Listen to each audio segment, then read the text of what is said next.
আসসালামাইকুম ভিউয়ার্স, সবাইকে রমজান মোবারক জানাচ্ছি। তো দেখতে পাচ্ছেন আজকে ইফতারিতে আমি রেডি করতেছি, বিফ খাচ্ছি। তো অনেক দিন ধরে ইচ্ছা ছিল করার, বাট সময় হয়ে ওঠে না। তো আজকে মন একদম বেঁধেই নিলাম যে আজকে বিফ খাচ্ছি, আমি করব ইফতারিতে। তো বাবুকে আমি এইদিকে স্কুলে দিয়ে এসে এই যে জোগাড়ে লেগে পড়েছি। আমি সব মশলা করে নিয়েছি আগে থেকেই। আমি এখানে কাচ্চির আজকে আপনার মশলাটা আমি নিজে হাতে তৈরি করেছি। তো দেখতে পাচ্ছেন আমি তেলের উপরে গোটা আলু দিয়ে আমি একটু ভেজে নিলাম। আপনারা অবশ্যই কাচ্চিতে আলু ব্যবহার করবেন, নাহলে কিন্তু খেতে ভালো লাগবে না। আলুটা দিবেনই, মাস্ট বি, আলুটাই বেশি মজা লাগে। তারপরে দেখেন আমি আলু ভেজে নিয়ে দেন আমি পেঁয়াজ বেরেস্তাটা করে নেব। পেঁয়াজ বেরেস্তাটা কিন্তু মাস্ট বি লাগবে। কাঁচা পেঁয়াজ দিলে কাচ্চিতে একটা কাঁচা স্মেল আসবে, যেটা খেতে কাচ্চির মতো লাগবে না। বুঝতে পেরেছেন? তো আপনারা অবশ্যই আলু আর বেরেস্তাটা অবশ্যই ইউজ করবেন। তো দেখেন আমি ভিডিও বেশি লং হয়ে যাবে বলে আমি তাড়াতাড়ি করে আপনাদেরকে বেরেস্তাটা দেখিয়ে দিলাম। আমি এইদিকে বেরেস্তাটাও করে নিলাম। তারপরে আমি এই দেখেন বেরেস্তাটা করে আমি এর মধ্যে সব মশলা দিয়ে বিফটাকে কষিয়ে নেব। আমি এখানে হাফ কেজি বিফ দিয়ে করতেছি। বিফ আমার শেষ হয়ে গিয়েছে, যা ছিল তাই দিয়ে ঝটপট করে নিচ্ছি। তো দেখেন বিফটা আমি তেলের উপর একটু দিয়ে ভেজে দেন আমি 2 টেবিল চামচ রসুন বাটা, 1 টেবিল চামচ আদা বাটা। আদা বাটাটা রসুন বাটার থেকে অর্ধেক দিবেন, ঠিক আছে? তো দেখেন আমি আদা বাটা দিয়ে ভালো করে নেড়ে নিচ্ছি। যেহেতু রোজা আছি, লবণের পরিমাণটা বুঝতেছি না, তাও বিসমিল্লাহ বলে দিয়ে দিলাম, যা হওয়ার হবে।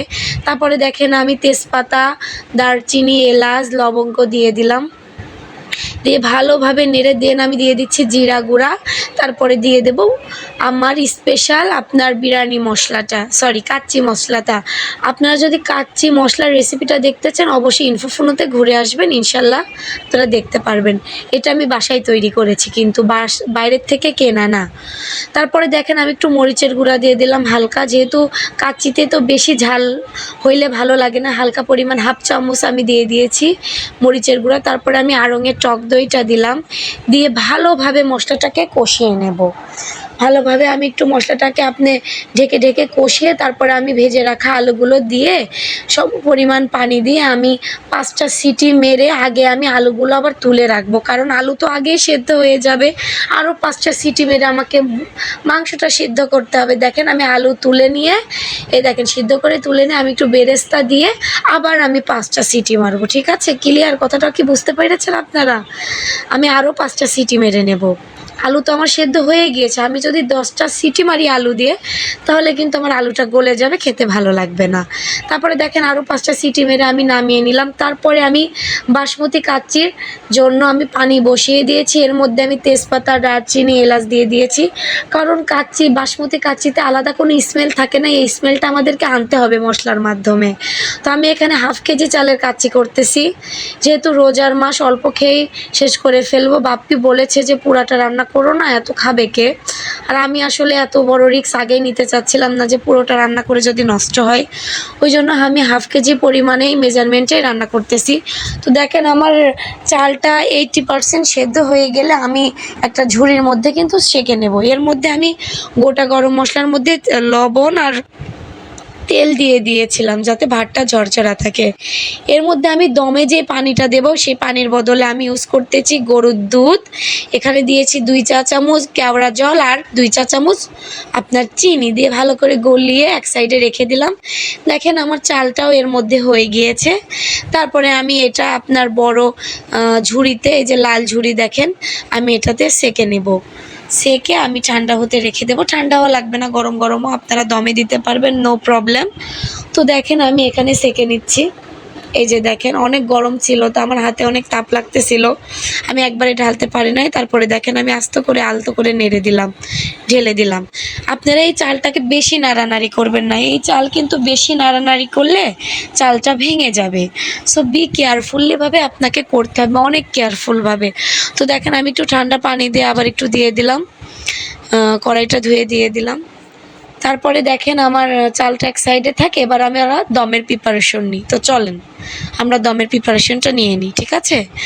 তো দেখতে পাচ্ছেন আমি এর মধ্যেই দম দিব, এই ফ্রাই প্যানের মধ্যেই দম দিব। তো আমি এখানে খাঁটি গাওয়া ঘি একটু সারা গায়ে ব্রাশ করে নিলাম। আসলে ইফতারি টাইম হয়ে যাচ্ছিল, হাত দিয়ে ব্রাশ করলে ভালো হতো। আমারও তো হাতে টাইম ছিল না, আমি কোনো রকমের খুন্তি দিয়েই ব্রাশ করে দিলাম। তারপরে দেখেন আমি একটু গরুর মাংস, নিচে আগে গরুর মাংস লেয়ার দিবেন। আমি গরুর মাংস লেয়ারটা সুন্দরভাবে দেখেন আমি তাড়াহুড়া করে জাতামাতা করে দিয়ে দিচ্ছি। আপনারা আরও সুন্দরভাবেও দিতে পারেন, সেটা আপনার উইশ। তো দেখেন আমি সুন্দরভাবে দিয়ে তারপরে আমি ভাতটা দিয়ে দেব, বাসমতি রাইসটা দিয়ে দেব। আমি এই যে দিয়ে দিলাম, এবার আমি রাইসটা দিয়ে দিচ্ছি। দেখেন এই যে আমি রাইসটা দিয়ে দেবো সুন্দরভাবে। আমি এখানে মোট 4টা লেয়ার করব, ঠিক আছে? তো আমি এখানে দেখেন কাচ্চিগুলো তাড়াহুড়া করে দিয়ে দিচ্ছিলাম, এদিকে নাজাত তো জ্বালাচ্ছে। তো আমি এখানে দিয়ে দিলাম দেখেন। তারপরে দেখেন আমি সুন্দর করে আলুগুলো বসিয়ে মাঝখানে সুন্দর করে দিয়ে দিলাম। তারপরে আমি এখানে আপনার এটাকে কি বলে, কাজু বাদাম আর আপনার কিশমিশ আর বেরেস্তা দিয়ে সুন্দরভাবে আবার গোশের গ্রেভিটা দিয়ে তারপরে আমি চালটা দিয়ে দিলাম। দিয়ে এবার রাইসটা দেওয়ার পরে তারপরে আমি এখানে দিয়ে দেব আপনার ওই যে সেই দুধের মিশ্রণটা গুলিয়ে রেখেছিলাম, ওইটা দিয়ে দিলাম অর্ধেক। আর অর্ধেক ওই দুধের মিশ্রণের মধ্যে আমি একটু অরেঞ্জ ফুড কালার ইউজ করেছি। ফুড কালারটা জরুরি না, আপনারা দিলেও দিতে পারেন, না দিলেও কোনো প্রবলেম নাই। তারপরে আমি বাদাম কিশমিশ বেরেস্তা আর বেশি করে ঘি দিয়ে দিচ্ছি। দেখেন আমি অনেক পরিমাণ ঘি দিয়েছি। ঘি দিয়ে এখন আমি দমে বসিয়ে দেবো কাচ্চিটা। আর আমার কিচ্ছু করা লাগবে না। আমি 800 বা 1000 পাওয়ারে আমি 15 মিনিট মতো বসিয়ে রেখেছিলাম, এদিকে হতে থাক। তো ভাবলাম যে একটা স্পেশাল খাবার একটু লাচ্ছি বানাই। তো আমার ঘরে মিষ্টি দই আগে থেকেই ছিল। তো আমি একটু মিষ্টি দইয়ের মধ্যে একটু চিনি দেব, 2-3 চামচ চিনি দেবো আর কিছু আইস কিউব দেবো, আইস দিয়ে দেবো। কিছুই না, লাচ্ছি বানানো ভেরি ইজি, ভেরি সিম্পল। দেখেন আমি দিয়ে ভালোভাবে জুসার ব্লেন্ডারে ভালো করে ব্লেন্ড করে নেব। দেখেন আমার লাচ্ছি কিন্তু রেডি। আমার বাইরে থেকে আর কিনে খাওয়া লাচ্ছিটা এত মজা হয়েছিল। দেখেন দুজনা ঢেলে নিয়ে একটু বেঁচে গেল, তো আমি একটু নাজাত আমার বাবুর জন্য একটু ঢেলে নিলাম, বাবু খুশি হয়ে যাবে। দেখেন 3জন মানুষ, ছোটোখাটো ফ্যামিলি। তারপরে লাচ্ছি বানিয়ে তারপরে শশা কেটে নিয়েছে, আপনাদের ভাইয়াই কেটে নিয়েছে, বাপ্পি কেটে নিয়েছে। আমি খুবই ক্লান্ত ছিলাম। তো দেখেন কড়াইটা এতই বড়, মনে হচ্ছে কাচ্চি তলায় পড়ে আছে। আসলে কাচ্চি ছিল মোটামুটি, আমরা খেয়েছি দুইজনা আর আমার বান্ধবীর মেয়েকে একটু দিয়েছি, এই বেশি হয়নি, তখনই শেষ হয়ে গিয়েছে। আসলে আমি কিছু রান্না করলে আমার বান্ধবীর মেয়েকে দিয়েই খাই। ও আসলে ছোটো মানুষ, খারাপ লাগে ওকে না দিয়ে খেলে, এই জন্য ওকে না দিলে আসলে আনকমপ্লিট লাগে আমাদের। তো তারপরে সাইকাকে দিয়ে এসে দেন আমরা খেতে বসে যাই এর মধ্যে। তারপরে দেখেন আমার আর বাপ্পির জন্য বেড়ে নিচ্ছি আমি, এদিকে আজান দিয়ে দিয়েছে। তো সবাই ভালো থাকবেন, সুস্থ থাকবেন। আমার রেসিপিটা খুবই ইজি, আপনাদের কাছে যদি ভালো লেগে থাকে অবশ্যই কমেন্টে জানাবেন। আমি কোনো মিথ্যা রেসিপি দেখাই না, আপনাদের ভালো লাগলে অবশ্যই পাশে থাকবেন। আল্লাহ হাফেজ।